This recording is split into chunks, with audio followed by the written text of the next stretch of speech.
on, Blake? What's up, man? Oh, it's a Monday.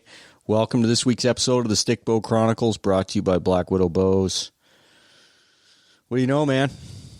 Well, how was your sit this evening? Oh, they're always good. See, elk. I saw some elk, a fawn, and a bull moose. Not real heavy on the deer, but I got everything else.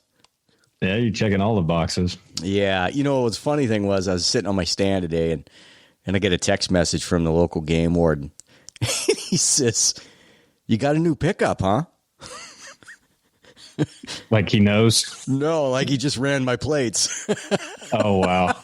I was like, oh, yeah. Where are you? Oh, it's funny. I like living in a small town. Just checking stuff out, huh? Yep. Good to know they're out there and keeping an eye on things. Oh, yeah. Well, how much time you got left? About a week. Well, about a week. Okay. Yeah. You got some time yet. Yeah, they're kind of locked down. I think, seeing these fawns, I doe bleeded that fawn in this morning. And last night or 2 nights ago, I forget, another single fawn come in. It just kind of makes me wonder if the bucks don't have the does locked down. Yeah, probably so. I'm kind of hamstrung for the next 9-10 days. Rifle season in Oklahoma, most of the public land shuts down to bow hunters during the rifle season. So can you not bow hunt? Well, you can, but a lot of the areas are draw tags. Oh, you got to draw a rifle tag to hunt them. So I see. Yeah. Ours is a general season, so this is actually rifle season. This is what we get to bow hunts, rifle season. Yeah, basically what it is in Oklahoma is they have a bunch of different WMAs, is what they call them, and basically like units or whatever. And a lot of the units are controlled rifle hunts, is what they call them, where it's just a draw tag to hunt them with a gun. And while that's going on, all the OTC general bow hunters have to stay out. So, would you say that the peak rut is right now? Yeah, I would say it's maybe a week ago or so. It seemed like, but I don't know. Around here, it seems like it is not as concentrated. It's more spread out, it seems like. And I think a lot of that has to do with how many does there are. It doesn't seem like it's as concentrated as it would be in some other areas, like where it's just, this 1 week, it's just crazy. Seems like it's more spread out and not quite as crazy. Yeah. Interesting. Well, who we got this week, man? Got our buddy David Hoff, and David's a great guy. He just got back from hunting Sitka Black-Tails in Alaska, and just talked to him about his season thus far. He's had a really good year, and talked about that Alaska hunt in particular. But that sounded like a good time. They checked all the boxes on that hunt. Yeah, no kidding. No, it was cool to listen to. It sounded like a really, really fun hunt. They were on Kodiak, which think they had a run-in or two with a bear. Nothing too serious, but enough to at least make the hair on the back of your neck stand up a little bit. Yeah, and I think that's one of those hunts that, everybody dreams about, and it's actually doable. You just, like we talk about in the podcast, you just gotta commit. Yep, and that's the hardest part is, strapping your boots up and saying, you know what, next year I'm going, and you gotta make it a priority and just dive off in it and go do it. Yep. Right on. That is exactly right. Any of these trips, like me going back to the Midwest to go hunt whitetail somewhere other than Idaho, I got to just kind of commit. I know. I'm trying to drag you down here if you'll come do it. It's definitely, I'm really thinking hard about it. I got to get out of Idaho. And talking just for a little bit. Talk to Trevor Thompson too. Maybe we can get him talked into coming too. Yeah, that would be a hoot, man. He sounded all fired up to come down. Yeah, he did. Maybe we can get a Black Rifle Coffee Stickbow Chronicles little group together and do that'd be a hoot. Do a hunt. That'd be a hoot. So I feel kind of bad because I haven't gone through the photos in the last 5 or 6 days, and it was like 18 or 19 more photos. I was sitting in the tree stand. I was like, holy crap, I got to get after that maybe tomorrow. But we've got a pile, and let's see, is today the 21st or something? I believe so. So, yeah, it's December 1st is the end of it. I'm actually pretty excited about narrowing this down. We're not sure how we're going to do the first bunch of narrowing down, but the second bunch, we'll come up with a dozen or so, and then get the listeners to vote on them. But we got some like 13-year-olds in there. Well, like we're talking, like if they end up in the running in the end, there'll be a landslide win with a 13-year-old and a deer. Yeah. No, I think do some kind of random number generator or something, pick 10 or 12 of them, and then let the listeners take care of it from there so we can't get any fire. Yep. No, that's exactly right. That's exactly right. If you hadn't heard, send your trad kill for 2020 from January 1st to December 1st, whatever you've killed with your stickbow. Big game animals, send them to ihuntcloseofficial@gmail.com and get in for some super cool gear from Sitka, from Kifaru, from Ironwill, and from Blackwidow. So, yep. Yep, and 1 entry per person. I don't think we've nailed that down as much as we probably should have, but yeah, we said at the beginning, we got a few people that have sent multiples in, and I've gone through and made sure that everybody's just been 1 entry, but love seeing all the pictures anyways. So yeah, it's all good. Tag us in all your stuff for sure. Yeah. How about Kevin Merrill's kid, huh? That was pretty neat, man. That photo just about broke the Instagram. Well, how old was that kid? I'm not sure, but I like. What was his name? Ian? No, it's Finn. It's Finn. Finn. Yeah. Sorry. No. Yeah, that got as much. It's a good thing that didn't happen during the election day because that would have really broke things in. No that kidding. Much traffic. No, that was awesome. I don't know that I've ever seen. I've seen very few kids that young kill a deer with a bow. Period. Much less a trad bow. Yeah, no doubt. No pretty doubt. Crazy. Yeah, it's pretty cool. Good parenting for sure. Yep, 100%. What are we missing? I think we've got her all covered. Oh, you got some of those new traditional only arrows there. I did. Yeah, I haven't ordered mine yet. I haven't glued any inserts or components in them, but yeah, I'm gonna try those the new barebow arrows from Three Rivers Traditional Vision Quest. I'm gonna run Ironwill components on the front, his hit inserts, the stainless hit inserts, and then the stainless Ironwill impact collar. And I'm looking forward to trying them. I bought some 400s, and I think they're 9.8 grains per inch, which is right in there in that range where I like to be. So nice. Run about 225, 250 on the front, and we'll be in good shape. How many pounds are you shooting? On this ILF rig I'm shooting right now, it's like 53, 54. Yeah. I'd really like to get back up around that 58, 59 mark. That's just where I feel comfortable, but it's hard to get ILF limbs that are that heavy. Oh, really? My draw length anyway. Yeah. Especially the Ukas. Now you can get the Urbis limbs, I think are that heavy, but when I get around to ordering a Widow, I'll order it with 59, 60 pound limbs. Probably get a 60 inch PSA. Well, I was just, I'm fixing to change back over to the Axis arrows. But I just found a fistful more of those Black Eagles, and I don't know if I want to make I'm not sure if I want to make the change before we go down to Texas, the end of January.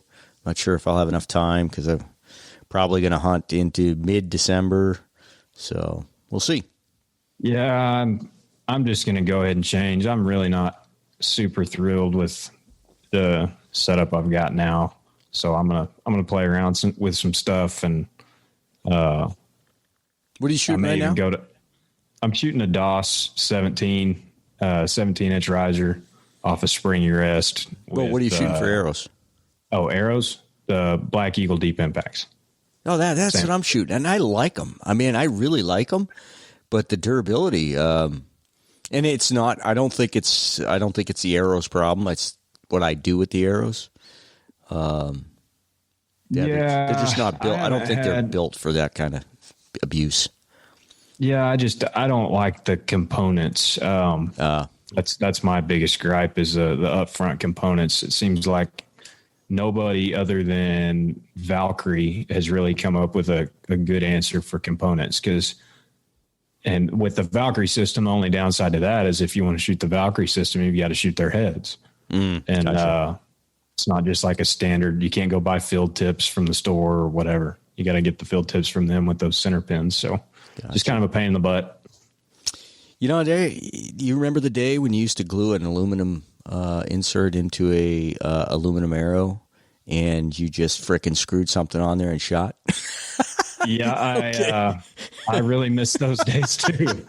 I shot standard diameter Eastons for a long time with just whatever insert came in. Right. That's just put a little glue on it and smash it on the table. Yeah, and FOC was just a weird way to say. Oh, the first deer I ever shot with a bow, I was shooting gold tip 35-55 hunters with just a regular aluminum insert that probably weighed 10 grains and an 85 grain Rocky Mountain broadhead. I bet that arrow weighed 300 grains. Went all the way through. I don't know if you remember when we first started the podcast. My first trad, but well, not my first. I was shooting a 70-pound Damon Howitt. Not a hunter. It's an awesome bow. Super Diablo, 70-pound Super Diablo, shooting 2013s, baby. Good grief. I had a little bit to learn. Oh, man. And I didn't realize what the hell was going on until I paper tuned one. I was like, what? I needed to. What? Looked like you shot a 2x4 through the paper. Sideways. Anyways, yeah. Touching marks in one end. That's what you call a learning curve.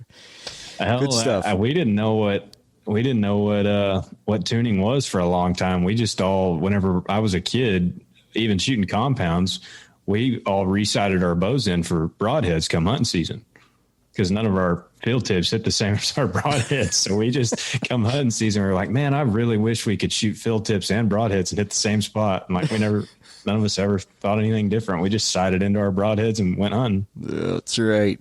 That's the learning curve. Oh yeah. All right. You got anything else? I don't think so. All right. Well, I want big thanks to the sponsors: the Footed Shaft, Kifaru International, Ironwill, Selway Archery, and of course, Blackwidow Bows. Keep those photos coming. Good luck, everybody. That's all I got. Roger out. All right. See ya. It is. Well, let's lighten it up a little bit. So, how's your hunting season gone so far? What all hunts have you had? And I know recently you just got back from Kodiak, and we'll get into that here in a little bit. But what all have you done so far this season? What all tags have you had? Yeah, man, it's been a good year so far. I mean, I think you and I were talking about it when you came out to Colorado for that shoot, but I took a little bit of a sabbatical / kind of worked off on my own to start doing some consulting work for myself. And so I left my normal job that I've known for the last 10 years back in June, and I did that kind of preemptively and knowing that, wanted to spend more time with the family and really take advantage of the time, with everything that was thrown at us this last spring and obviously what we're still all dealing with right now. Just take advantage of it, be around the family a little more. And with that, it, offered me a pretty open schedule for hunting season. So I told Hannah at the beginning, I was like, this is something I don't want to look back on and regret by any means. And so with that in mind, I mean, we had a pretty full schedule from the beginning, but we got out elk hunting early in September. Actually, so Hannah was out antelope hunting, and So I was on dad duty, and Ophelia and I were out there, and Hannah hunted pretty hard, and we ended up going back, and she stayed out there. But I was able to sneak away for a few nights and hunt some mule deer closer to home. I ended up actually taking a shot and hitting them, and I don't know if it was a fatal shot or not. It was just a little far back and low, and I thought right when I shot it was perfect, but I think he was slightly I don't know, just whatever happened, it didn't end up connecting like I hoped, and put a lot of work in looking for him, but like I said, I never did find him again. But anyways, after that, then went out and had elk season, and things didn't quite line up where Hannah and I were able to do the trip that we had planned, but a good buddy, Danny Klum, and his cousin and I got out for like the last 10 days of season or so, and I think for anybody that was out there elk hunting this year in Colorado, they probably can commiserate, but it was a pretty tough season as far as just the overall activity level that we were seeing, and but we were able to get in some elk, and I got fortunate enough I was actually up on Danny and Chad were back off the front side of the mountain, and I kind of gone up over the top and looking into this other little basin, and I was hoping to find some water and down lower. And it was like 2:00 in the afternoon, and I had just been kind of still hunting my way through some timber, and bull popped out down below me, and let him feed off into the timber about 70 yards away by himself. And I mean, it's 2:00 in the afternoon, and I blew a couple cow calls, and he flipped on a dime and came trotting all the way in about 25 yards. So I was able to take him, and so it was a good way to start the season for me. And then from there I went out and I helped. I had a buddy for a rifle tag, but he drew out in Nevada, and one of the elk units out there, and so just went out there kind of tagging along, helping him out, and did that in the beginning of October, and then had another friend elk hunting with him. He was a kind of a first timer here in Colorado, and he ended up shooting a bull, so that was pretty fun. Just getting to introduce somebody that I guess the late onset hunting. He's in his early 30s and hasn't hunted in a long time, I should say. Hunted when he was really young, but had kind of gotten out of it for more or less a disgust of just the mentality of a lot of the people that he grew up with in the Midwest. And so I got to kind of show him a little bit more of what it looks like to be a mountain, hunting elk in the mountains, and not that you have to hunt elk in the mountains to, have a good time, but it just gave him a different experience. So that was a lot of fun getting out there with him. And then, I went out and was out in Nebraska, and I got a good friend out there. So went out there and spent some time with him, and connected on a couple of whitetails. Nice buck too, it looked like. Yeah, man, I was pretty happy. It was, it was a cold spell that was out there. I mean, I went in the last week of October, and like the last 9 days in October, and I usually go a little later out there with him, but this year going up to Alaska, I was kind of strained on time of when I was going to be able to get out there. And man, you would have fooled me though. It felt like it was in the middle of December. It was chilly, and I think he just kicked him around a little bit. And the first night I sat the stand, it was the same stand I killed a buck on last year. And first night I must have seen close to probably 75 deer or something just feeding out into the alfalfa a good ways away from me. And I actually saw that buck come out, and I knew as I saw him. I mean, and for anybody that's been around Nebraska a little bit, I think there's a lot of arguments on how they manage their deer herd with giving two buck tags to every hunter and having a rifle season right in the middle of the rut and all that. And long story short, it's not very far from Kansas, yet you don't shoot the quality of deer usually that you see in Kansas. So I was very surprised to see him pop out, and I for the next couple of days, I'd hunted him. I hadn't seen him again. I got relatively close. He was working a scrape line one night down towards me, and freaking neighbor's dog came out, and I mean, he was working the line straight to me. I thought he was going to come right along on the field edge, and neighbor's dog popped out like a couple, I don't know, probably quarter mile, half mile away, and started barking, and that was enough to shove him back into the trees, and I never saw him again. And the morning I actually shot him, I got in there, and it was the night after it snowed, and it cleared up, and it was frigid. I told my buddy as I was heading in, I was like, man, I don't know how long I'm going to last this morning. I like to think I'm tough, but I'm not very tough.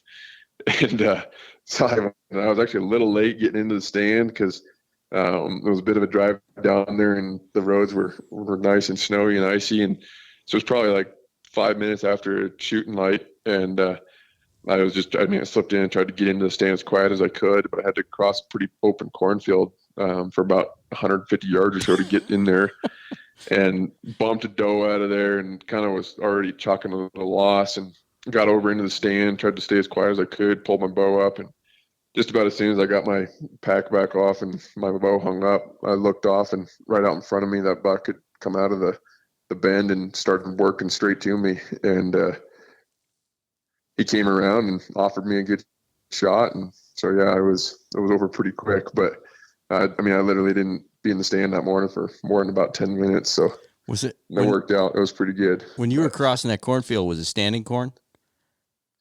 It wasn't disked, but it wasn't standing. I was going to say, it was probably like, high. Yeah, I was going to say, you're tough to hide even in standing corn, I'm thinking. Yeah, exactly. Yes, man, I had to be on my hands and knees crawling through it. No, that's funny. That was a good buck, man. Really good buck. And you do quite a bit of hound hunting as well, don't you? Yeah. So we got the 4 hounds here at the house, and lion season opens. So yeah, we just got back, and lion season opens a week from tomorrow. So I guess it's the unknown season for those like here in Colorado. Everybody kind of gripes about our hunting season, the amount of time you have to be as an archer and stuff. And I try not to tell them too much because I don't want much more competition out there. But at the same time, it's pretty nice to get a hunt through the end of April with those dogs. So it works out pretty good. Well, that's a commitment though. That's even bigger than archery. Yeah. I mean, holy smokes. Yeah. It's not to be taken lightly. You better love it. Yeah. Backing up, you said you'd killed that elk at the end of Colorado's archery season. Is that right? The last 10 days or so? Yeah. So what dates what's the end? Because, I know what Idaho's end is, and Montana goes like to the 15th of October, and that's strange for me. What's the end of Colorado's? They actually just changed it this year. Previous years, it's opened up like the last Saturday in August, which usually lines out to like the 25th to like the 28th, somewhere around there. And then it closes the last Sunday of September, which usually ends up being about like the 24th or somewhere around in there, So, and this year they changed it to it opens up on the 2nd of September and closed on the 30th. Yeah. Okay. I'm familiar with that. Now, when it closes the 30th, is there any other seasons? Our rifle season, I think, opens the 10th. You guys have a window there with no hunting for a while? Yeah. Yeah. Yeah. I don't think they bumped the first rifle season, but the first rifle season always was like that. I think it was like the open on like the 13th or something like that of October. Don't quote me on the date, but somewhere around there, like the second Saturday in October. I always thought that it was important in Idaho anyways. I always thought that was important, that couple weeks there, the end of September to the kind of the, second weekend of October, kind of give them a chance to breed, and people are out of the woods and just not molesting them. Especially since Colorado, and I'm not griping too much because I took advantage of it this year, but especially since the muzzleloader season's right in the smack dab middle of September. I don't know what the deal is with that, but it's a little bit wild to me that, like the unit that we hunted was pretty much a second choice unit all the way around. You can hunt elk in the rut and mule deer above tree line with a muzzleloader. Just doesn't make a whole lot of sense, but people out there bow hunting and you're hiking around with a gun. It just doesn't really seem right. And the only reason that I ended up doing that is just because the archery tag was harder to get. Yep. Which makes no sense. I know several units that are like that now. And they didn't used to be like that, until archery became a fad since our buddy Aaron Schneider got everybody converted, I think. But yeah. Maybe we ought to pay him to get everybody converted to golf. Maybe that? Yeah. We got to stew on that for a while. Buying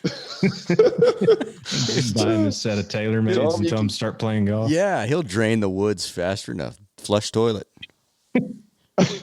Tell him he can start, he can whack groundhogs every once in a while. Maybe in the spring he gets the odd goose that sits out there in the driving range. Yeah, Still get a little bit of blood.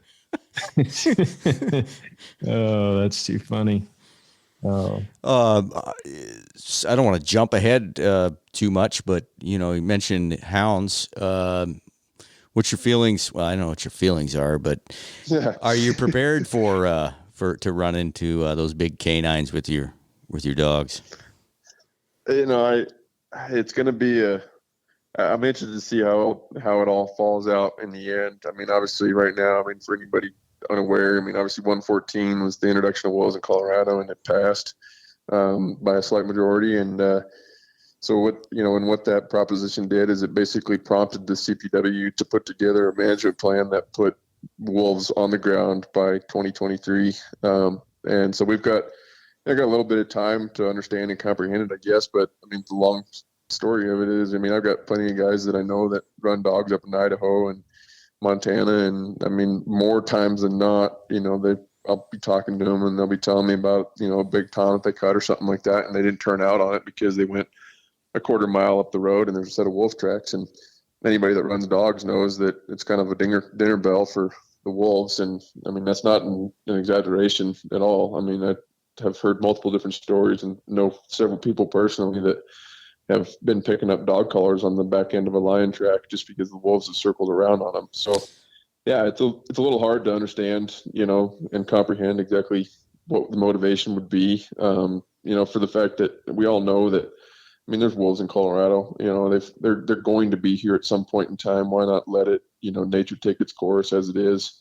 I don't really believe in the fact that we're sticking our fingers where they shouldn't belong, especially from not a science or biological perspective. I think, I guess the biggest gripe that I had with the whole proposition in itself is that, with a lot of people, is that it was about biology and that it wasn't somebody that actually developed a management plan and put a quota on it and understood, what the management of that species would be or anything like that. It was more just, somebody thinking it'd be kind of cool and throwing it out there. Oh, and yeah. Obviously that's imposing my idea on them, but I just can't understand what the concept would be. And I got plenty of friends that are on the, far more left leaning than I would imagine the three of us on the phone would be. And many of them came to me after, asking for advice and, what my feelings were for it. And at the end of the conversation, I think they all agreed that this was the wrong implementation. It wasn't something that was done from a science-based perspective, and this was something that really we should not have our hands in as the general public. Yeah, it was a little different for Colorado, being as they're already, moving in there, as opposed to at Idaho, Montana, Mm-hmm. Wyoming, and all that. It is a completely different animal. But, getting back to the dog thing, the guys up here have become very adept at, knowing where the wolves are, knowing when it's safe. 2 years ago, I think, some of the guys up north here, solid dudes. They've been running hounds for decades and a lot of experience, and they just misread things and they lost. Gosh, they lost like 6 dogs, and these guys were, just damn near professionals. Just wiped out their whole bunch of dogs. It's a bummer. Yeah. Especially if you love dogs like me. I'm not sure I could do it. I'd be devastated. well, it's honestly it's hard. I was just going to say, I think that's an interesting aspect. That I know we beat the wolf thing to death a little bit, but I don't think that we brought up that aspect of it. Is if people with hounds are hesitant to go out in the woods, your problem is compounding on itself because you don't have hunters out there trying to control the predators that you've already got because they're scared they're going to lose their dogs to wolves. Yeah. Yeah, it's an interesting thing. And as you said, Rob, especially when, these dogs, I'd be lying to you if I told you that, I didn't care about them because, as I'm sitting here talking to you guys, all 4 of them are, stacked up on the couch next to Hannah. They're our pets, and it's hard enough for me to set them out on a lion track, nonetheless, knowing that, there's something at the end of their trail that's, something bigger and better than they are. I don't know. It'll be interesting. I can only hope, I guess, that there's people in the right seats that are within the CPW that understand the ramifications and understand really the logistics of what it is going to take to put that management plan together. And obviously they're going to be confined within, the aspects of really, what they can do at this point. But at the same time, I hope that they put together something as responsible as they can, given their limitations right now. So. Yeah, and speaking to Blake, what you were saying, a learning curve with the dogs, it's a learning curve with the lions, because the lions will be impacted greatly. They'll have to kill more because the wolves will steal their kill. I mean, that's documented stuff. It's not something you dream up. They'll get run off their own kills, and so they'll have to kill more. So I think what was it on the Donnie? Was it on the Donnie Vincent podcast where he was talking about a lion? There was a problem lion somewhere or something like that. Am I dreaming this up? No, it almost sounds like Dan Hooper though. It could have been. I can't killing remember. Sheep? But no, he was killing deer to basically keep the wolves off his ass. Huh? Yeah, it could have been. I've done like almost 200 of these. I don't know. It could have been. Well, I just remember listening to somebody, and I think it was on Stickbow Chronicles, but I remember listening to somebody talking about people were complaining about a problem lion that was killing so many deer or something like that. Well, come to find out, the lion was killing all the deer to leave for the wolves so he'd keep the wolves off his ass, basically killing for the wolves. Oh, and entirely possible. That's what I mean. It's a whole new dynamic for all the predators out there. And then the coyotes, them poor bastards. those poor bastards have no idea. They're like, oh, hey, look, it's a big cousin. They are going to get their asses tore up. Yeah, they're like the teacup Yorkie walking into the kennel now. Oh, that's funny, man. And it's honestly true. That vote was a lot closer than I really figured it was going to be, to be honest. Yeah, maybe it was my own naivety, but I had high hopes, I guess, in the fact that I had talked to enough people that understood that, whether they liked the idea of it or not, they understood it wasn't our place, And I was sitting out in Alaska when this whole thing is going on. And I mean, for better or worse, it was kind of nice not having to worry about all of it until I got back, And, but yeah, I got a text about halfway through, and I look over at my buddy and I was like, oh man, like we're in for it. But yeah, I don't know. I don't know. It's kind of crazy. Honestly, I would really love to have an intellectual conversation with somebody that voted for it, just to understand their perspective more than just, I'd like to see him out there. I would truly love to hear the argument. You have to strip away the emotion, because I believe, honestly, if you can strip away the emotion, then the facts are, I don't know, maybe, yeah, I guess I'm biased though. Yeah, I'm biased. Yeah. Hey, so what were you doing in Alaska, man? Well, yeah, we went up there to go try to chase around some deer and hopefully not get smoked by a bear. It was a good time, man. Yeah, it was a lot of fun. Back in March or so, when we're all sitting here quarantined up and stuck in our houses, I started, my mind started turning a little bit, and I was probably just listening to, something, one of the things that you guys had done or something along the way. But I had always wanted to go back, so I went up to Alaska last year, did a kind of air taxied in for a moose hunt, and I wanted to get back as soon as I could. And this with the whole thing going on, I started, gears started turning, and talking to my buddy Nick, and I was like, hey man, what do you think? You want to go up to Kodiak and go try to chase some blacktail around? And it seems like a pretty, reasonably doable hunt. It's not something that's going to break our bank. And, if you're willing to do it, I'm willing to do it. We'll both have the time, and let's go have some fun. So we threw it on the books, and yeah, we went up there, and his brother came along, and Scott's a really good guy too. And talking about Nick and really Scott White, right? Yep. Yeah. Yeah. And so yeah, Nick and Scott White and three of us went up there, and we, including the days on the fly-in, spent 10 days sitting out on a little alpine lake in Kodiak, and yeah, trying to share a little bit of space with all the bears we were seeing. But it was a lot of fun, man. Yeah. So is that just an over-the-counter tag that you can buy? Yeah. So for Kodiak, it was, you had to buy your hunting license, then you could actually buy up to 3 deer tags. Oh, wow. And each of us ended up buying 2. So we figured if it was if we shot 6 deer, that'd be a pretty good trip in 10 days, or what ended up being 8 days on the ground. And we each had 2 deer tags in our pockets. And as it turns out, there was a pretty significant winter kill up there last year. Talking to a lot of guys that have been up there in previous years, and there was definitely a lack of deer in comparison. But I can't complain too much. We still saw plenty of deer to chase around. But it was a good trip, man. I think it was everything I could have asked for to live up to it. I mean, as far as just the whole Alaskan experience, if you look at a map of Alaska, like Kodiak looks so small, but then you hop in that beaver and you start flying, and for 80 miles you're flying over these peaks that look like something that you'd find down like in the San Juans of Colorado or something. These just big jagged peaks that are shooting straight upward, and they got these big glacial flows that are sitting up on top of them. And it's just incredible country, and to be dropped off and left out there for your own volition for the next 10 days and just to be up in those mountains. I don't know. It was something special.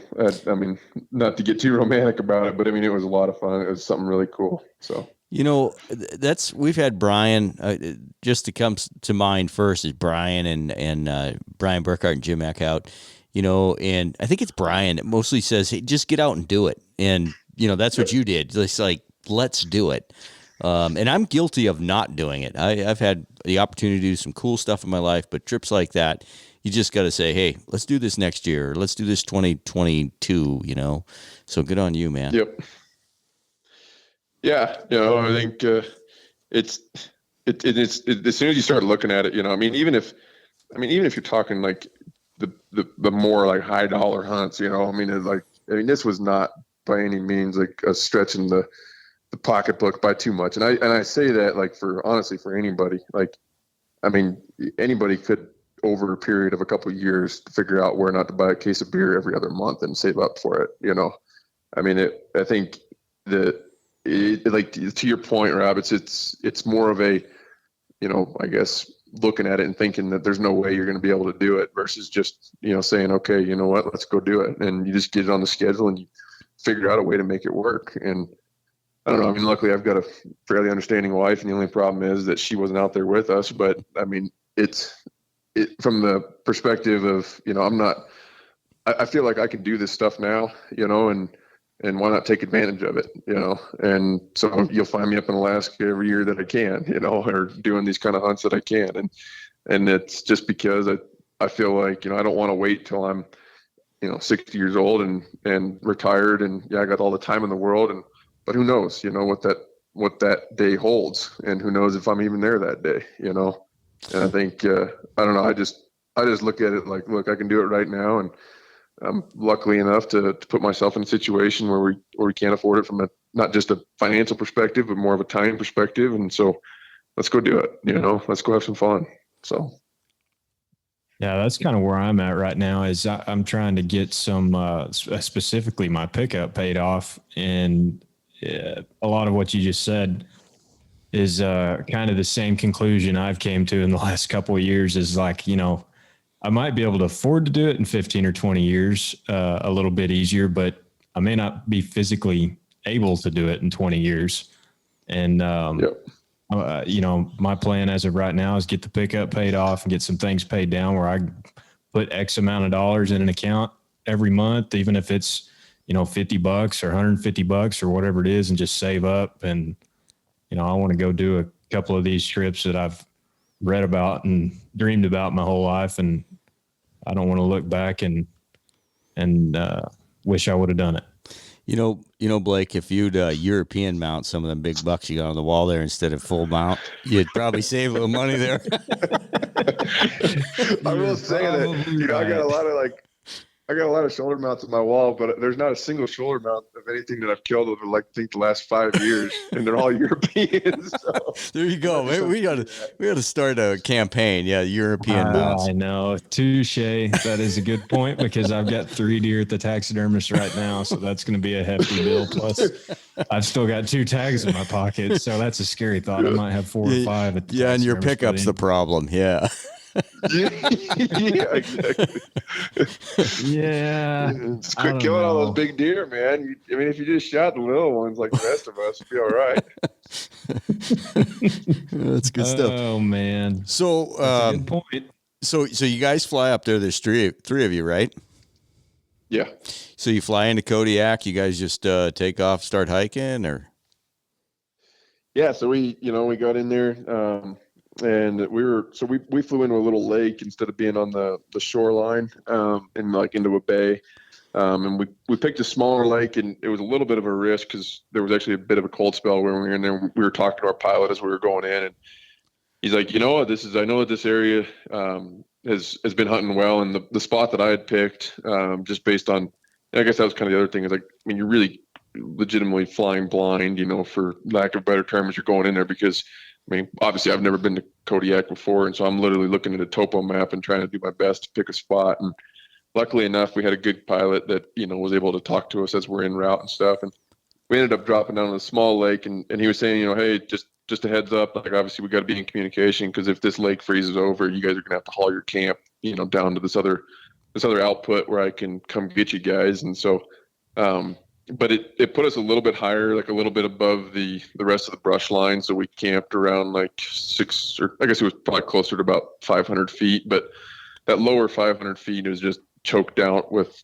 alders and brush. And, from my understanding, it can be pretty good. But I don't know. I had more in mind of trying to get up high and treat them like a high country mule deer, and bed them and stalk them. Being with the Stickbow, I wasn't going to be able to, I mean, that close combat's good, but at the same time, I kind of like to know where I'm going and to be able to make a stalk. It just sounded like more of an experience that I wanted. And so we got in there, he dropped us off, and we set up camp. And I mean, it was kind of a cross between like a backpacking camp, I guess, and something that would be more of like a, traditional, like what we would think of as like a car camp, partially because, I mean, we had to fly all of our own gear up from down here in Colorado. We both left Denver. And so I didn't want to end up trying to fly with, hundreds and hundreds of pounds of gear. So we kind of packed as if you were going to be going on a backpack hunt, but more, a few more luxuries, just like a few extra changes of clothes, a couple extra, an extra rain jacket, a little more real food. We stopped at the grocery store, and so that way we weren't eating straight mountain house the whole time. But yeah, he dropped us off, and we set up our bear fence and our camp right there on the edge of the lake. And yeah, next morning took off, and, I just kind of, I guess, going back to what I know being from Colorado, and like I said, high country mule deer, just get up high and glass. And that's what we did. And, it was funny. We were talking about it, and I don't know what your guys' experience is, but at least for the way that I glass when I'm in country that I know, is you don't really try to pick out what the obvious, like you're not looking for a deer, you're more looking for what doesn't look right. It doesn't fit on the landscape. And so as we were getting up there though, and I mean, you look off into this country that, I mean, is immediately completely foreign. Needless to say, we had a little bit of trouble trying to find a deer. I mean, these little tiny gray specks on, in between these alders, and you don't know how deep the alders are, or how really tall the grass is. And, some of it's, just over the top of their height, heads. And so it was a little bit more difficult to pick them out. But once you do, you kind of understand where they are and where they're traveling. And so, yeah, we, just treated it a lot like a high country mule deer, just spot and stock, and, did our best to move in close and try to make the best decisions that you can, as far as, wait until they get over a rise or something before you can make a move on them. I guess most difficult part that we found with trying to make that kind of a comparison was that, we're hunting them in the beginning of the rut for them. And so same with the mule deer. I mean, they're on their feet a lot and dogging does. And so they don't really, at least from my mild experience of 8 days up there, they never really planted, as far as you get a high country buck and they're sped, they're just going to sit down for most of the day, and they might move once, maybe twice, but these bucks were completely on the move most of the time. So it was more of an act of trying to understand where they were going and then moving out in front of them. And, you might catch them in their bed. And the buck I ended up shooting, I actually did find him in his bed, but it was completely coincidental because I was trying to cut him off and I was just kind of still hunting up a cut when I glassed him up in this red brush, bedded down. But, for the most part, you're trying to use those tactics, but at the same time, understanding that they're moving around a lot too. So, I got to imagine,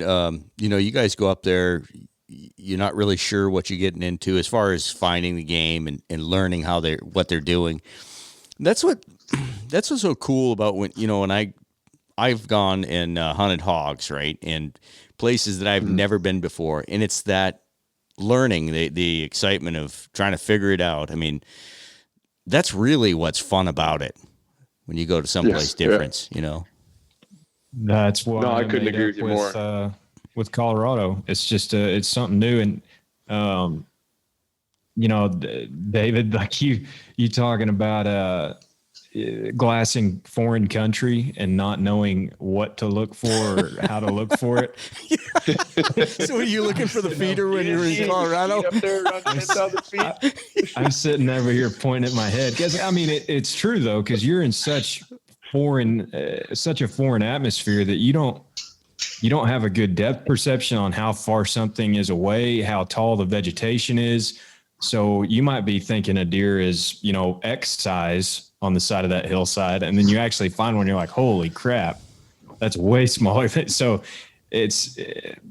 I can totally relate to that struggle. Glassing new areas or whatever is just being able to identify what you're looking for and knowing what to look for, as far as colors or, whatever. And the longer a hunt goes on, the more comfortable you get, obviously. But yeah, that was a interesting point. Yeah, no, for sure. I mean, like the first night we were in there, we kind of split up. Nick and Scott went down the drainage a little bit, and I worked up the drainage, and we were trying to cover as much country to have a little bit of an idea where to go the next day. And none of us even saw a deer. And I can tell you right now from my experience over the next few days that there was deer there, but I mean, none of us have even picked one up. And it was like, we were looking over like this vast country. I'm like, there's no way. And all these stories you hear from, listening to Brian and stuff like that, like, oh yeah, they're like rabbits up here. And it's, I was like, oh man, this is going to be a long trip. I haven't seen one of these things yet. But and they are such a unique deer. They're beautiful. Oh, they're really cool. Just chunky, beefy, very muscular looking things. Yeah, well, I mean, I compare it to like a beautiful bulldog. What's that? I said I compare it to kind of like a bulldog. Oh, yeah. I mean, they just are these stocky animals, and I can tell you, I've never seen more fat on a deer. And I mean, it makes sense. They got to make it through up there, but there had to have been 3 full inches of fat on their rump as we were skinning them out. I mean, it was insane. Wow. Yeah. Nasty. Wow. Yeah. That's and I don't know much about them. Those bucks that y'all shot, were they pretty mature bucks? They look to be. Yeah, I think I'm not saying this for any purpose at all, but the one that I ended up shooting was definitely more mature. And I think the ones that Scott and Nick both shot, I think they were maybe a little less mature, but not, it wasn't anything. They definitely didn't have milk on their lips for what, maybe the rack looked like. But right. Yeah, they're just small deer, but, and that's what I thought was crazy too. Like I couldn't differentiate. I mean, what was a big deer, what was a smaller deer or anything like that. I mean, they were all from an inches perspective of their antlers. I mean, it was, I don't know. It was kind of funny. Like even the mature deer, they don't look like something, that's just eye popping, but it's where they're sitting is what's eye popping. So sure. Well, I would equate that to hunting coos bucks in Arizona. Yeah. I've spent just a small amount of time around them, and when you first glass one up, you're like, it doesn't get you that excited. But the cool part about those coos deer is where they live and just the way that they behave, and it's pretty similar, anyways. Yeah, no, absolutely. Like you said, you're hunting for the experience more than anything. And I mean, I think that's why we do it anyways. When we're all carrying a stick and string around, or there's a lot easier ways to do it if you're just trying to kill something. But yeah, it's just a lot of fun being out there. So, backing up a little bit, you said you had a bear fence. Yeah. What's that all about? Well, it's kind of funny. So we're sitting there, and I mean, literally, like the pilot takes off, and as he's taking off, and I got to like just set the baseline for my understanding of a bear, and it's your typical like a 300-pound black bear is a giant black bear, yeah. and so we're sitting there, and the pilot takes off, and Scott's got his video camera out, and we caught a lot of good video of the trip, and so he's just sitting there getting some kind of anecdotal footage, and he's like looks up on the hill, and he's like, "What's that?" And I mean, I'm literally stringing out this fence around and I'm questioning it as he's talking about it. Like, this does not seem adequate to be able to keep a freaking bear out, It's like a Shetland pony up there with claws and teeth. Yeah, no, man, it was like the size of a, full-size pickup truck that's sitting on the side of the hill. And I mean, this thing is like, I cannot explain for somebody that, I mean, Robbie, you sound like you spent some time up there and, guarding these bears. So you know what I'm talking about, but like, the first time I saw that thing, I was like, that's not real. Like, it does not look like something that should be walking around with us, And I mean, he's sitting up there. He's probably like a half a mile away, straight up the hill, like straight above our camp. We had not been on the ground for 10 minutes. And I'm sitting there looking at this, like, 1,000-pound freaking brown bear as I'm stringing out this, like, little tiny, pin fence that's powered by like 4D batteries. I'm like, yeah. Yeah, right. You hope the Energizer Bunny's got a lot of energy. Yeah, I mean, I'm carrying a 10mm, and I might as well be carrying a dang squirt gun. Like, I looked at that thing, and I was like, well, that's interesting. Like, I mean, I don't know. I can say that, like, being around bears in Colorado, being around lions, like, I've never really been intimidated by a predator, and I don't say that to try to sound manly or anything like that. Like, I don't know. There's nothing about them. Like, you're always kind of in control of the situation, for the most part. When I saw that thing, I felt completely out of control. I was like, like, if that thing wanted it would be down here in 2 seconds and taking everything from us. Like, and I would be running like a scared little girl in the middle of that lake and hope to God he couldn't swim. Because, yeah. Good thing you're a pretty good runner. Yeah, Scott and Nick were screwed. Yeah. Yeah. No, but seriously, man, think, look at what we do today with all the gear and all the knowledge we have. Think of the balls that Fred Bear and Glenn St. Charles and all of those guys had. Art Young going up there. I mean, it's just it's another world. We have all this gear, but those guys had like leather boots and a piece of crap, 44.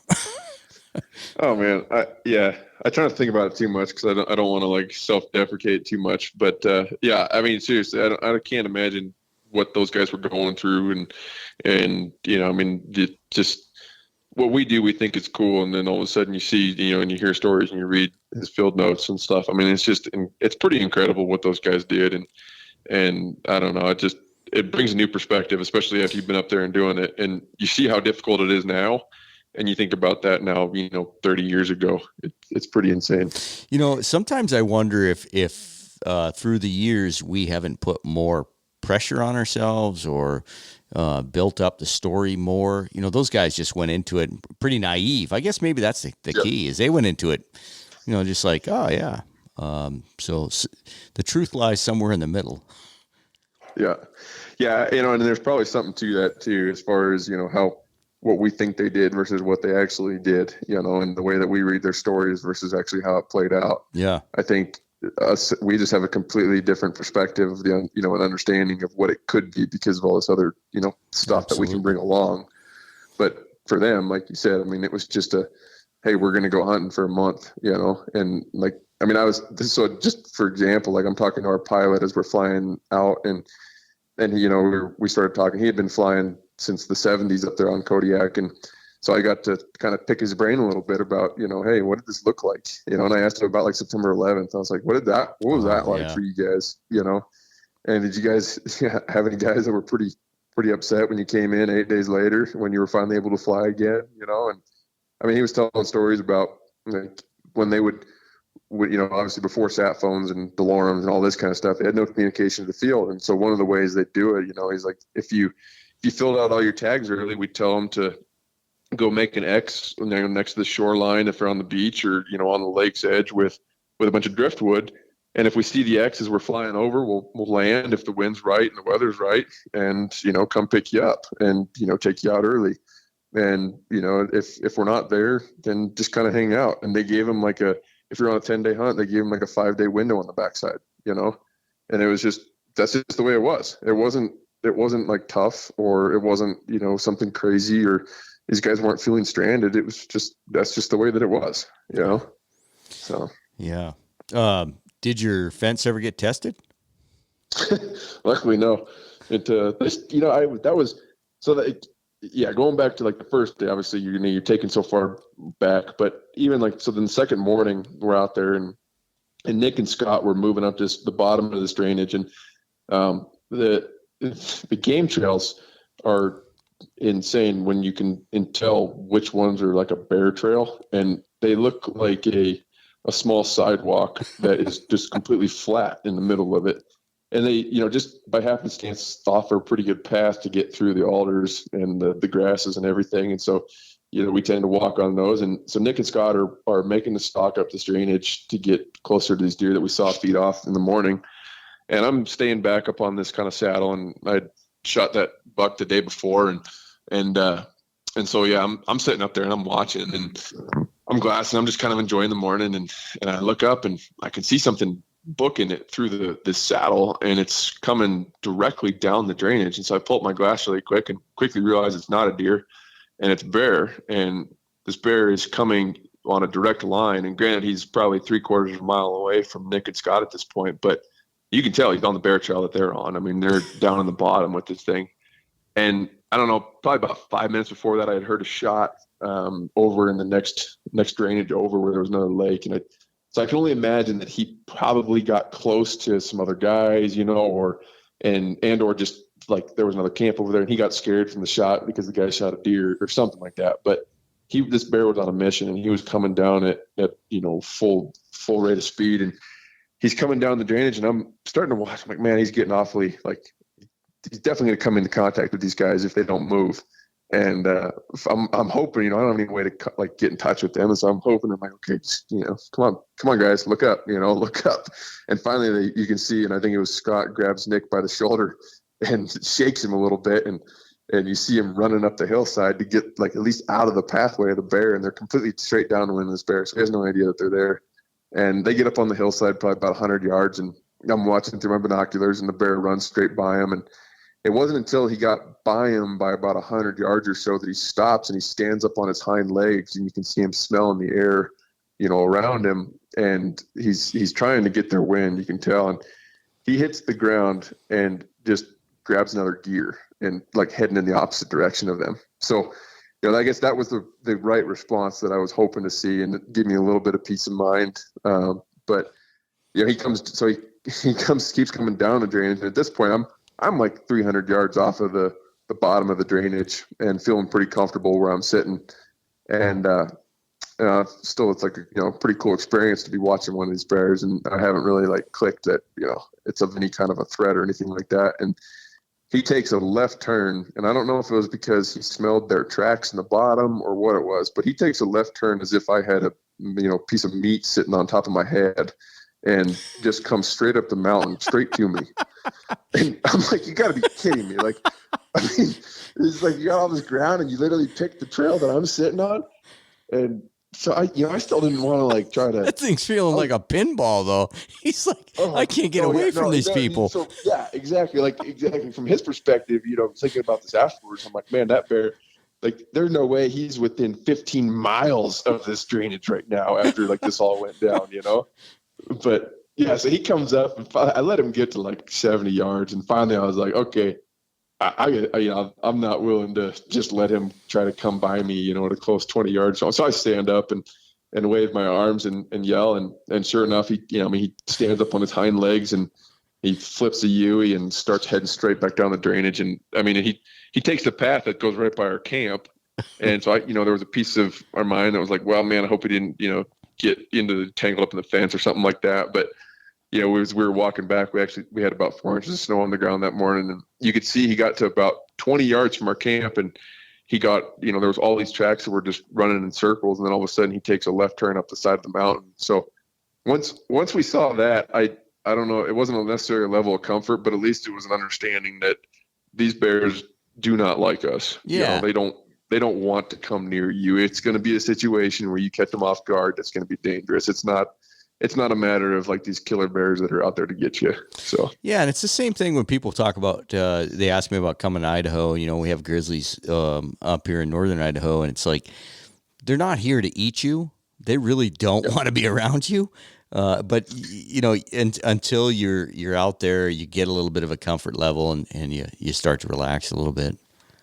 Yeah, no, for sure. And as the trip went on, I think we ended up counting that I think we saw between like 15 to 18 bears was the final count, depending on which ones we saw twice and all that kind of stuff. But yeah, I mean, and by the end, it was more of a normal occurrence, and my heart rate probably didn't elevate as much as it did that first day when the pilot's taking off and I look above our camp to see that max-sized bear sitting up on the side of the hill. So yeah, it was a level of comfort towards the end that you just understand, like you said, it's a responsible respect for them. And we're out there for the adventure. And I mean, I told Hannah before we went, I was like, if I don't see a bear, I'm going to feel robbed of this, of the adventure. Like that's part of the experience why we're going up there. Yeah, we want to hunt deer, but really I'm going up there for everything. And that's just one of the aspects. So. Yeah, absolutely. So too bad they won't sell you a bear tag, I guess. Man, I know. If there was a way that I could make it work and live up in Alaska, it would be I don't know. I would feel pretty at home up there. The only thing is I can't chase lions up there. I think that's the only thing that keeps me down here. So. So what the rest of your camp look like? What else do you guys bring? Shelter and stuff.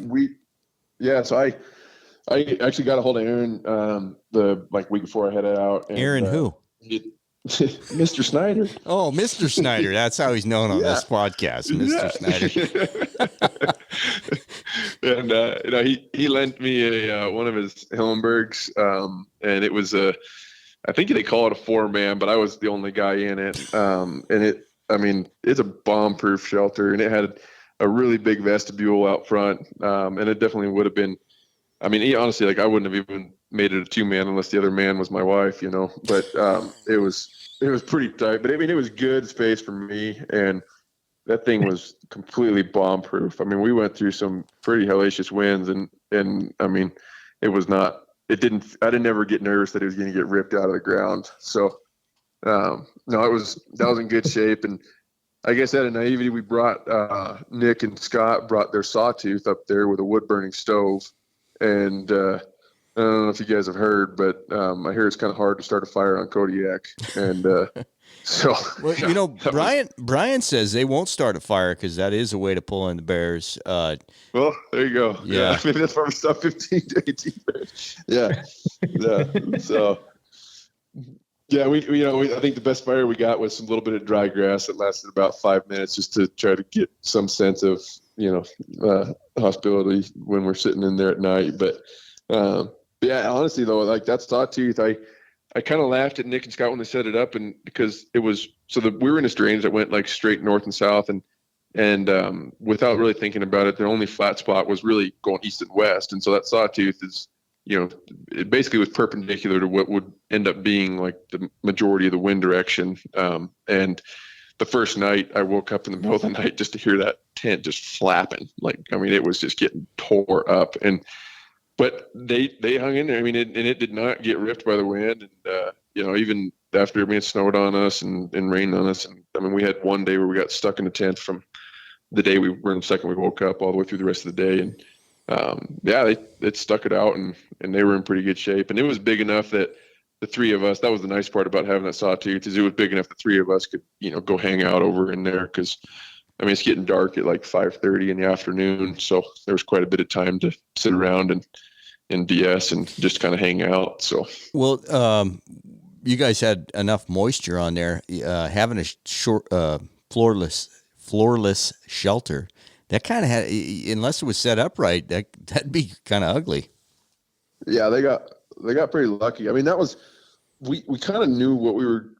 I guess the risk that we were taking by taking that, even though we didn't quite understand it fully. And I'm sure if there's anybody from Alaska that listens to this, they're going to be, thinking about how big of idiots we were to even think that was a possibility. But at the same time, we kind of leveraged ourselves to where we said, hey, you know what, if that floorless shelter totally gets hosed, we can all stuff ourselves into the Hillenberg and we'll be all right. So that's why we took that. But I mean, you're not kidding. It wasn't just but a matter of luck that thing held together and or was not completely flooded out, because I mean, we woke up after the day that it had rained and we got stuck in, our tents all day. And I mean, it was like 18 hours. It was like started at about 11 o'clock the day before, and it kept us holed in there all the way through that following day. And when it finally broke, there was a small river that was going straight through the middle of our tents, and it was splitting my tent and theirs.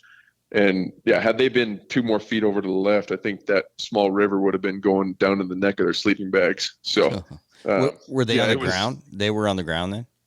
They had like these little backpacking cots that got them off the ground a little bit. Yep. Yeah. Gotcha. Gotcha. Yeah. No, I mean, I think as far as like the key pieces of gear, I think just having something that you can count on. I mean, it's not going to be necessarily comfortable, but that's not why you're out there anyways. But it's just having something that at least you can count on to come back to and know it's going to stand the night, and I think both of them at the end of the day, they did just fine. And, we talked about it. I would think about like flying in some wood with us or something like that, or I know a lot of guys flying like propane heaters with them, or propane stoves just to try to get something to be able to get you dry. Cause what about your boots now? I mean, day after day after day after day, were they wet by day 3 and just stayed wet? Well, so I got back about a week ago and I still can't feel my toes right now. I'm not kidding.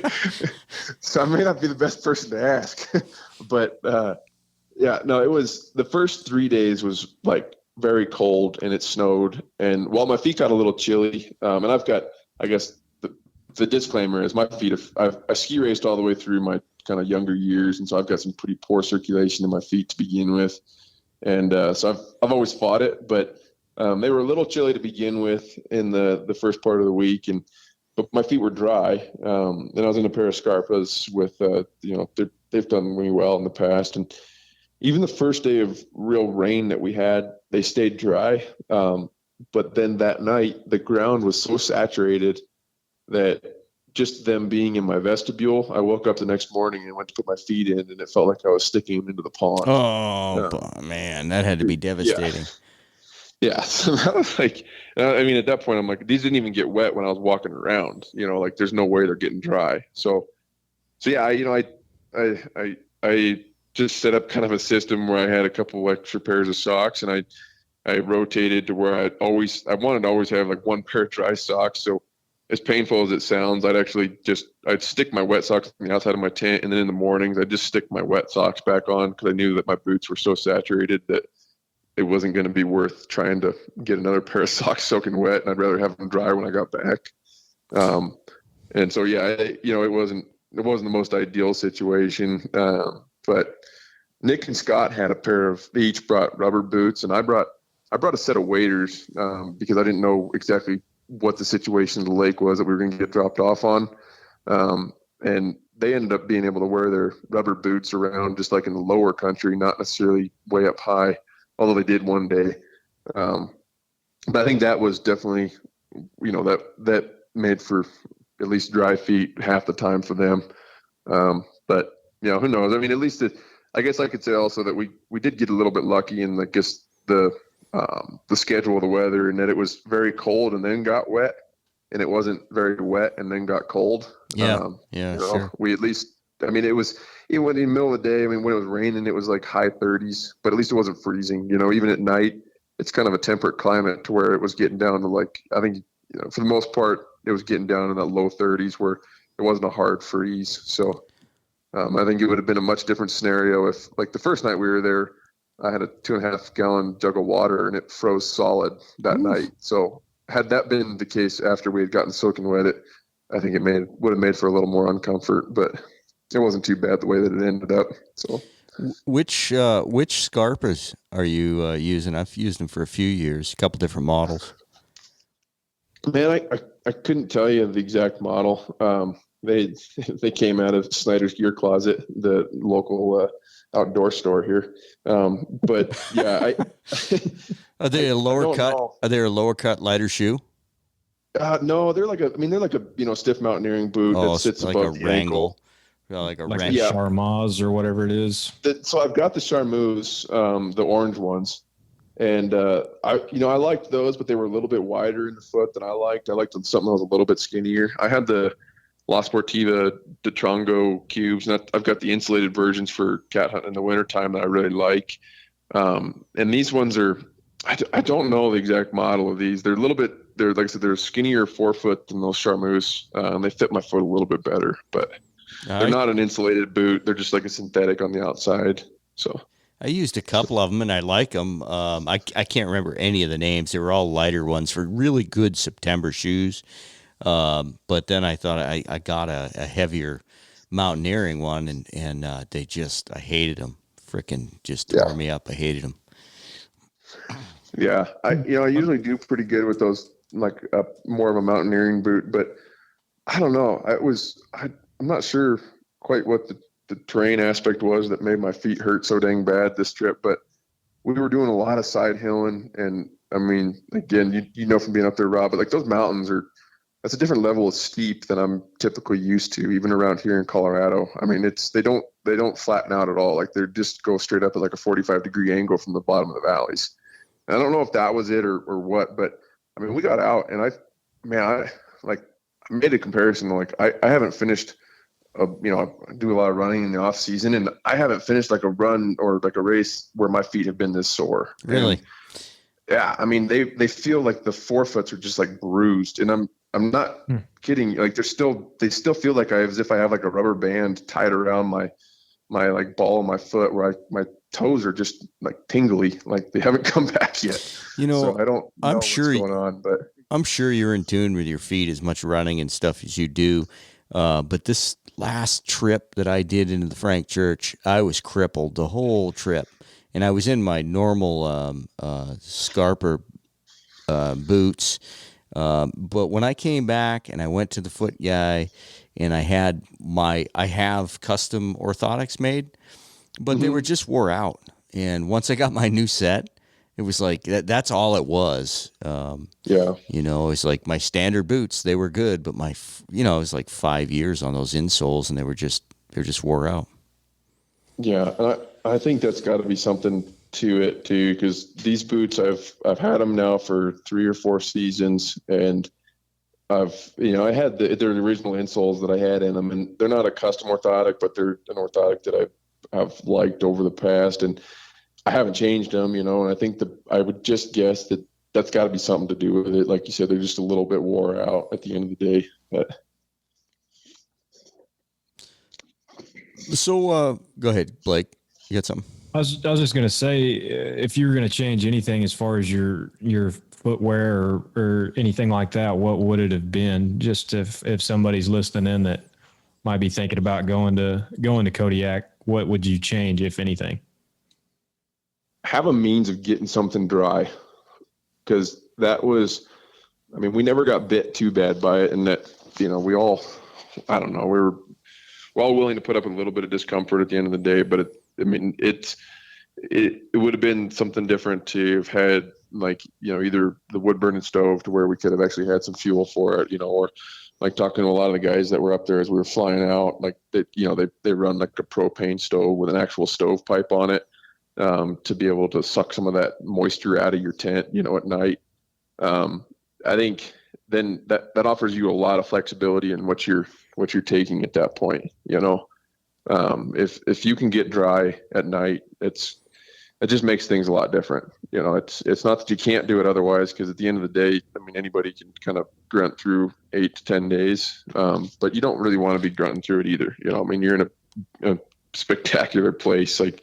You want to enjoy it the best that you can. And, I think we all got lucky in that, we either had a few extra pairs of, socks or pants or whatever it might be. But I mean, I don't know. I'm sure there's guys in the Northwest that have a total different understanding, or you do, Rob, being in Northern Idaho, of like what wet means.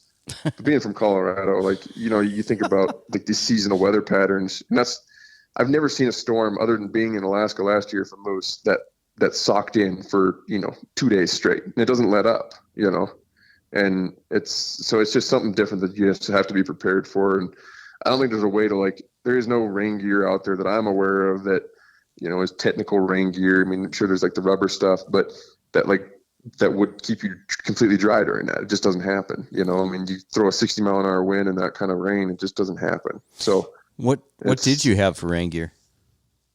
I had some, I don't know the First Light's name of it, but it's their heavier set of rain gear. It's not their light set. And then I had a pair of Kuiu, the Chugach rain pants that I've had for quite a long time. And they both did good, and Scott and Nick, they've got all Sitka stuff, and they've got Stormfront. And I mean, they didn't get any drier or wetter than I was.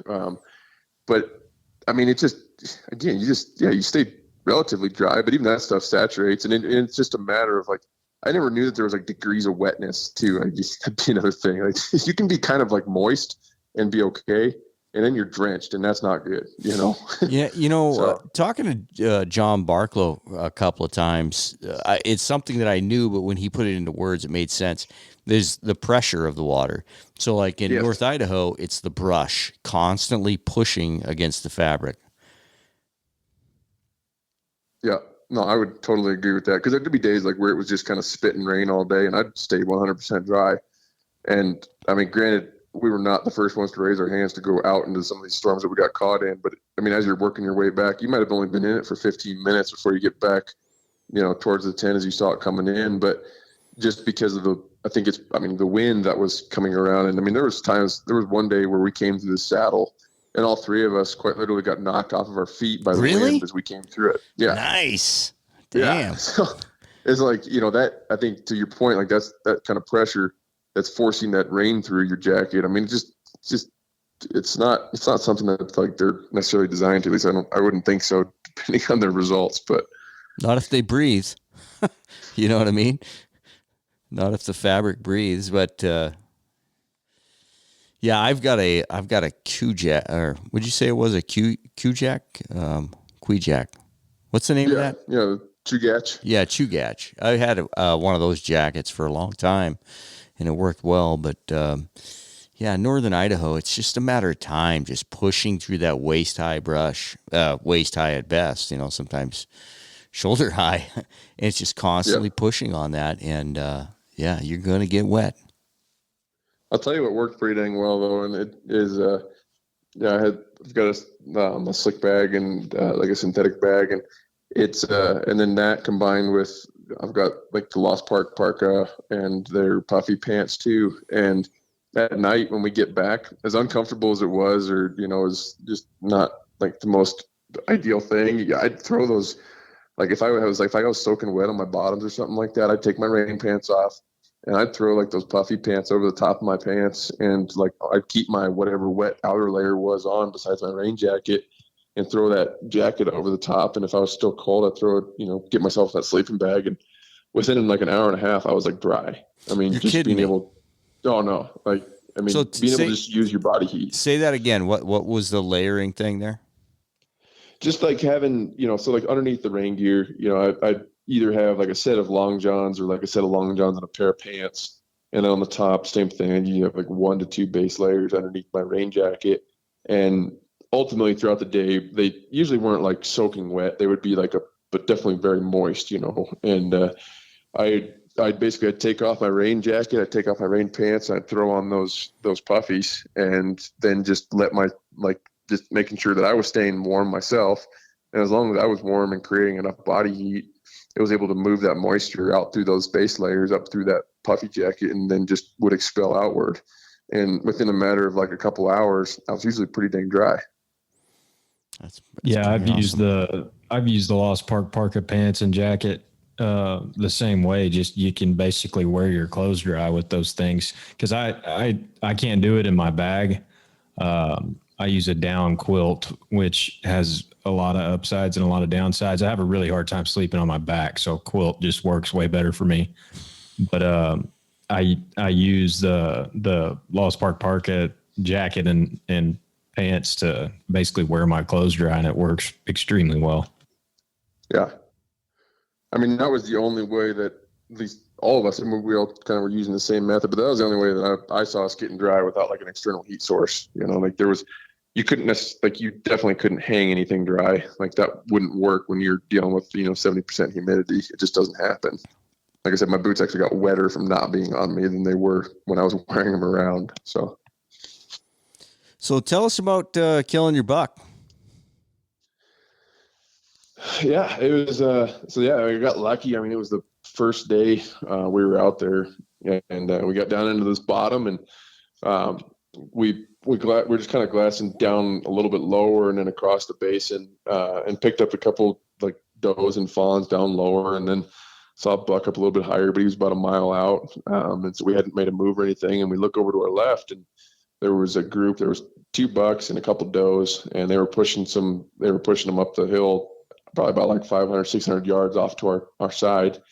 And Scott was on the far side. And so me and Nick looked at him and said, man, it's yours, like do it. And so he went over there, and he made a pretty dang good stalk, but like I said, they just don't, they weren't planting anywhere. So we were trying to cut them off, and they kind of moved off a little bit, but he got into a good position and actually had a heads up decoy, and threw that heads up decoy just out in front of him as he was crossing an opening. And that buck got a good look at it and turned on a dime and just came on a rope all the way down the mountainside towards Scott. And had he had a compound, I mean, it would have been dead. It got to like 60 yards and just kind of started questioning the situation. And then he had his wind, ended up flipping, and the buck took off and never offered him a shot. And but that was just one of the 2 deer, and they were both really good mature bucks. And that one kind of moved off up around the edge of this mountainside. And then Scott came back, and we were sitting there just kind of talking, like, oh man, that's pretty cool.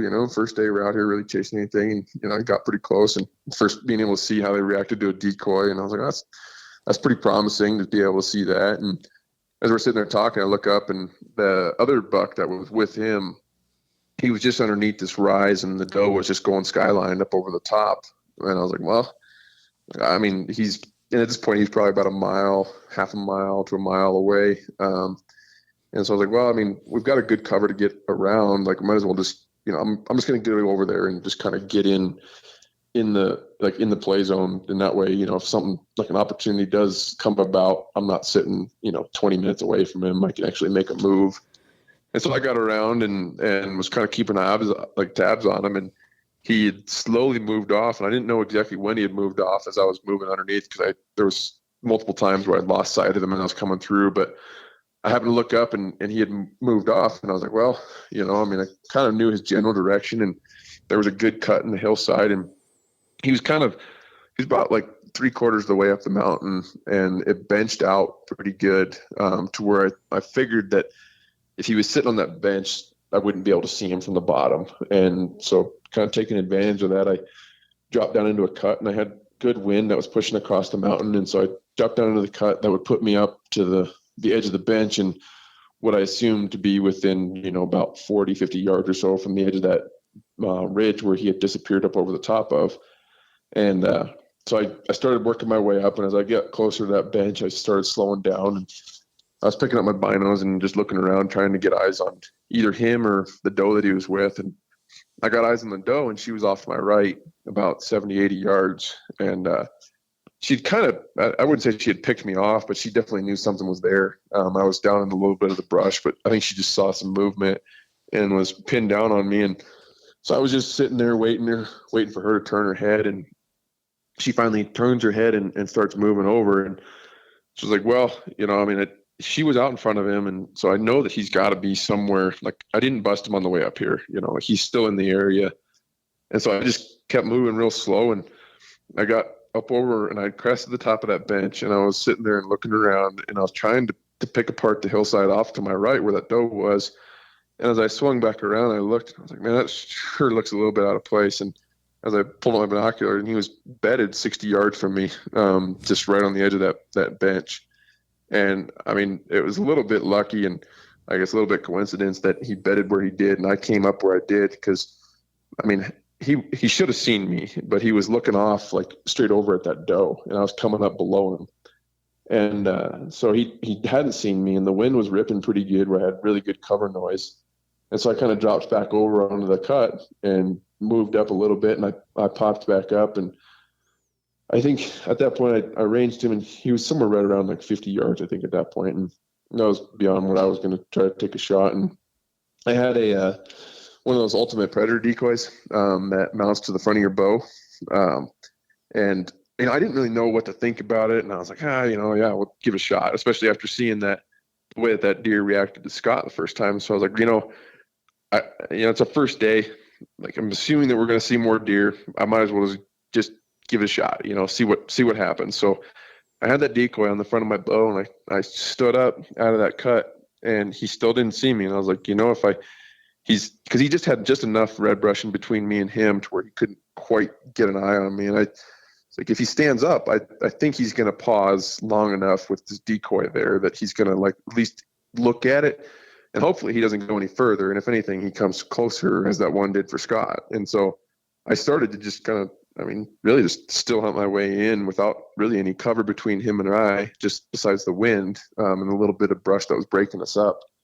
And I got to what ended up being about 35 yards. And at that point, I decided to stop being stingy and just kind of sit down, because he still hadn't spotted me. And right as I was sitting down, I'm just starting to like kind of get a little bit lower and kneel down.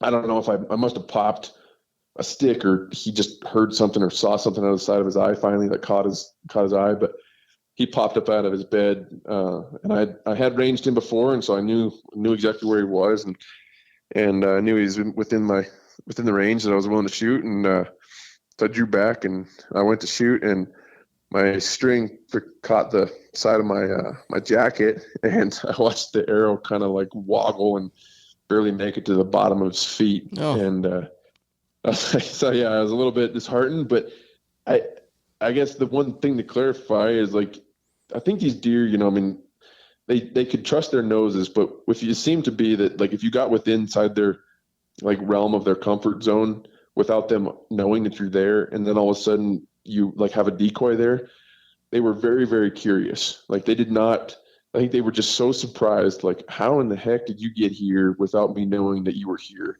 And we saw it a couple different times, especially with that decoy on the front, where they were just willing enough to stick around.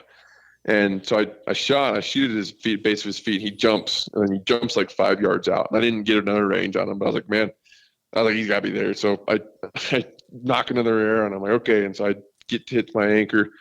I shoot again. And like I said, at this point, I'm shooting more just kind of on guess of range and a little more instinctive than anything. And I shoot, and it just barely misses him, just low, perfect left and right.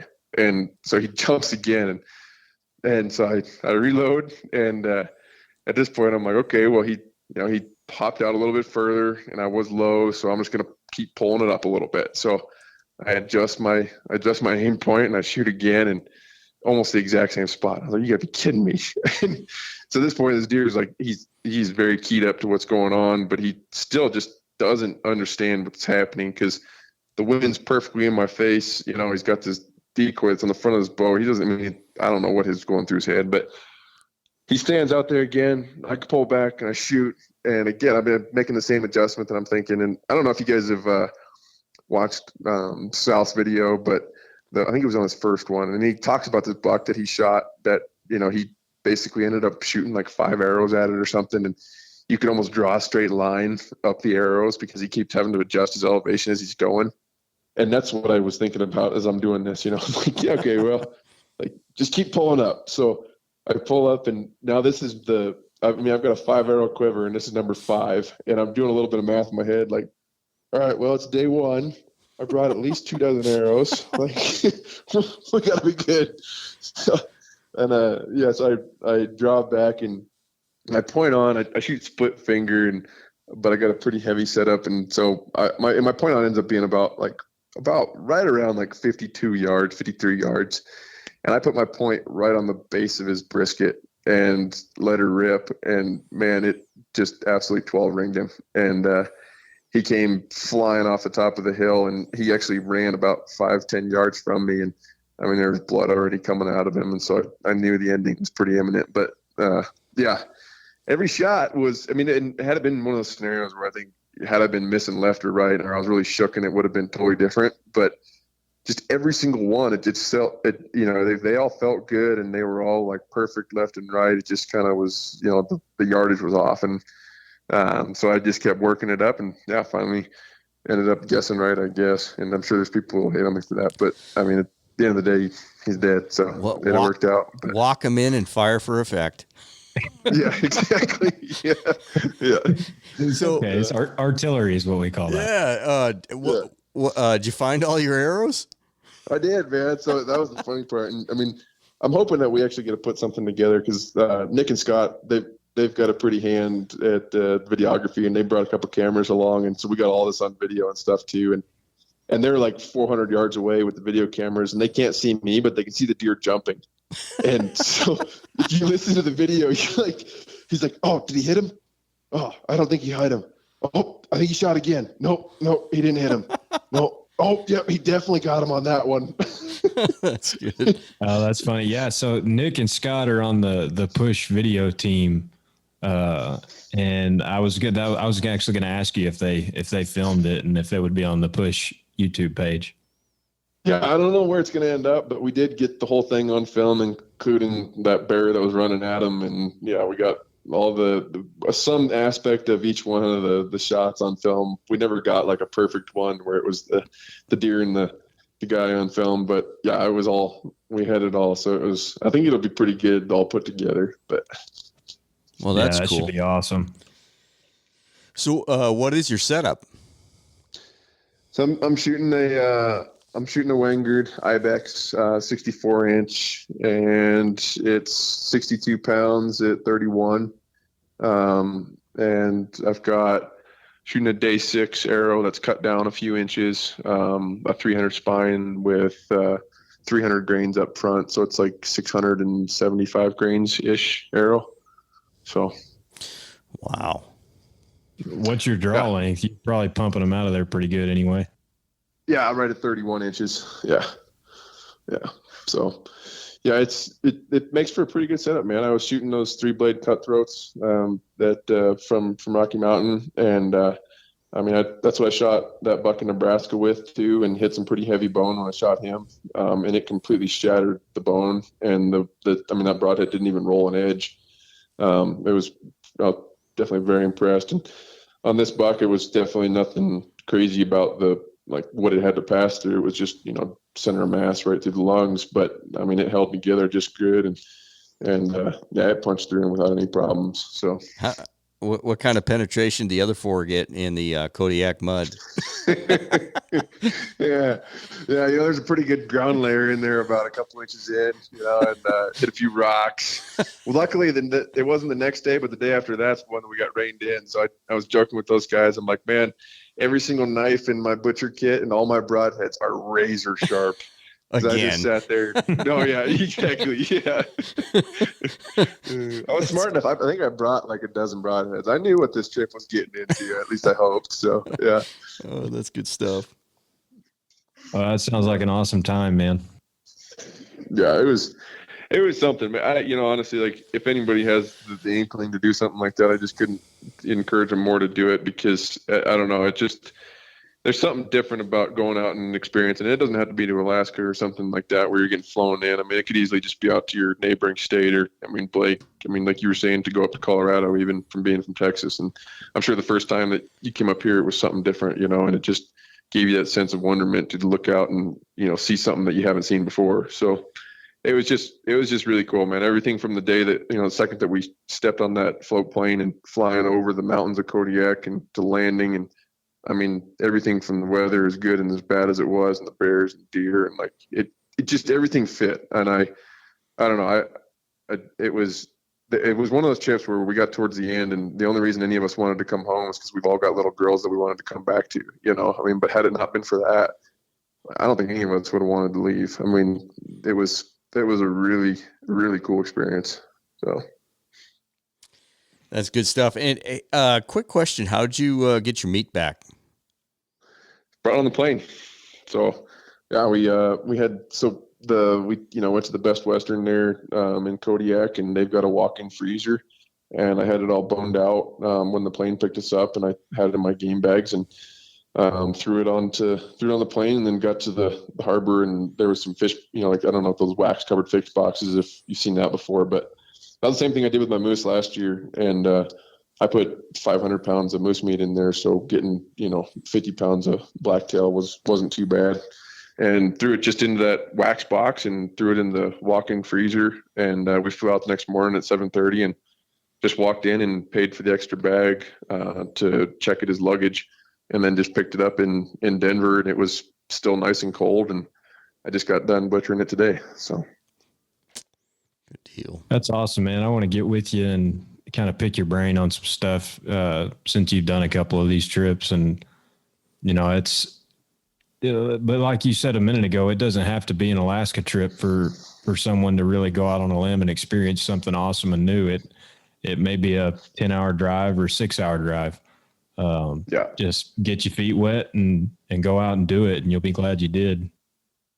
Yeah, no, absolutely, man. I mean, it's all the unknowns come with like a bit of hesitation, I think. And I mean, I definitely had enough of the hesitation going in and anxiousness going into this trip, especially with, all the restrictions on traveling and all that kind of stuff. I mean, we didn't know that we were actually going to be able to board the plane until like the day we were, actually walking in. But I mean, just from that to, I mean, the logistics, like you were saying, the meat to, the hotels and flights and hoping that you get out on time and not too far delayed. And I don't know, there's so many unknowns, but at the end of the day, it all comes a lot easier, I've found, at least when you're out there and you're doing it. And I mean, sure, things can go wrong, but it's just like, I mean, you work in a real fast paced environment too, Blake, like when things go wrong, like you just problem solve and you deal with it. And I don't know, as far as logistics go, I mean, it's, at the end of the day, man, it's just there's only a few things that it takes to get out there and do it. It's just your bow and a few arrows. Like, as long as you got that, like, everything else is going to work its way out. You may not be comfortable, or maybe a little bit more difficult, or you may not be successful, but at least you got out there and did it, and you learned something, for the next trip. So, yeah, I think we're a creature of overthinking by nature, overthinking things, and at the end of the day, it's a pretty simple thing when you get down to brass tacks. Yeah, no, absolutely. I mean, back to what Rob was talking about with Fred Bear and stuff, I highly doubt they were thinking about COVID and how they were going to board a plane and how many tests they needed to get, and, if their driver's license was expired and how they were going to renew it, and, all that. They just went up there and did it, and they didn't think anything of it. So. Well, right on, man. Well, that's good stuff. You got anything else, Rob? No, I'm good. I was going to joke a little bit more on his running, and I didn't get a chance. We were going to start out. I was going to say, now, are you the short guy that can't run, or the really tall guy that runs for like 24 hours at a time? Can't remember which one. Blake could kick my butt in about 2 seconds flat, though. I know that. So yeah, he could wrap me up. I'm sure. He's a stocky little guy. Yeah, exactly. That's what I'm saying, man. You're a stocky little guy. Yeah, did you hear that, Rob? What's that? You keep talking smack. And he said, "I'm a stocky little guy." I said, "You hear that?" Stocky. Yeah. Smack. You know what stocky means? That's fat. That's like saying that deer has really big hooves. It's like, yeah, it's probably going to eat really good too. Yeah. It's like saying, she's got a nice personality. Here, Dave. That's good stuff. All right, David. Where can? Hey, no, we're not done yet. Yeah, we're done. I'm pulling the plug, you asshat. Oh, that's too funny. Well, David, thanks for coming on, man. Where can people find you on the gram? I'm on Instagram and Facebook, and I think it's just David Hoff, some version of that. And yeah, if anybody has any questions at all, man, feel free to reach out. I'm not saying I know it all, but if there's anything that I've done that offer a little bit of advice or, how to, as far as any of the logistics to get up there, be more than willing to help. I mean, I think the more people we get out there and do it, the more fun it's going to be. So as long as there's not too many people, I think just keep going to Idaho for all that good outcome I keep hearing from Aaron. So that bastard. He sends all the people in his little question deals he does to Idaho. Yeah. Hey, good luck good luck in the coming years with your dogs, man. Yeah, sounds good. No, I really appreciate that, Rob. Cool. All right, man. Take it easy. Sounds good, guys. All right, we'll see you. Later.